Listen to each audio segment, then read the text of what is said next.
bright. He knew what he wanted. And that fire will never go out.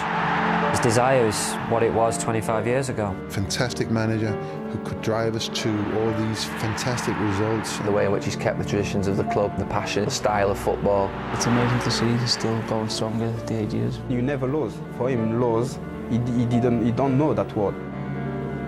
No words.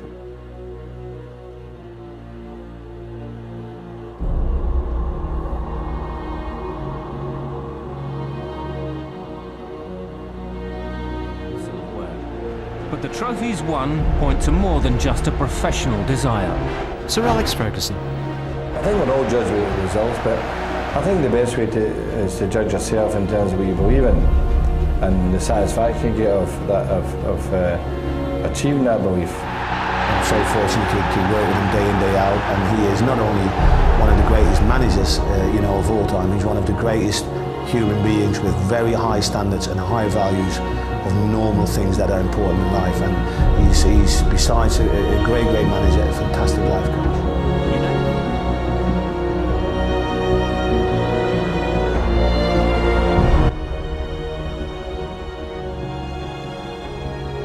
The streets of Manchester ground to a halt as the city paid tribute to the team and the manager who put them in the history books. Ferguson displays the Champions League trophy to thousands of fans. Well, it's just a fairy tale also in itself, because to achieve and no one will do it again, I'm sure it will. But someone's going to do it with us. That same year, Alex Ferguson's achievements were recognised with a knighthood.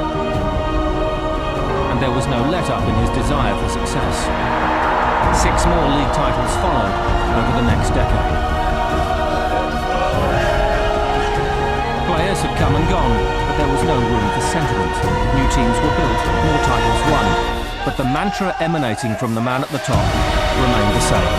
Win. To win, because definitely to see he's passionate, he wanted more than before, more than anyone else, and Never give you rest. You want not the 100%. You want every day the 101% of you. He just push you.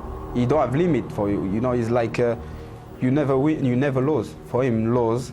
He don't know that word. 2010, Ferguson became the longest-serving manager in Manchester United's history, eclipsing the great Sir Matt Busby. He has more honours to his name than any other manager in modern-day history. His club have now overtaken Liverpool's record of 18 league titles. Today, even rival managers past and present have only admiration for a man who's become a legend. And all this stems from a belief, a fire, that still burns brightly inside the boy from Govan.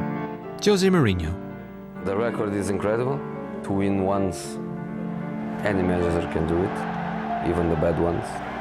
Win during a decade, you can say that it's difficult, and it's only for some, not for many.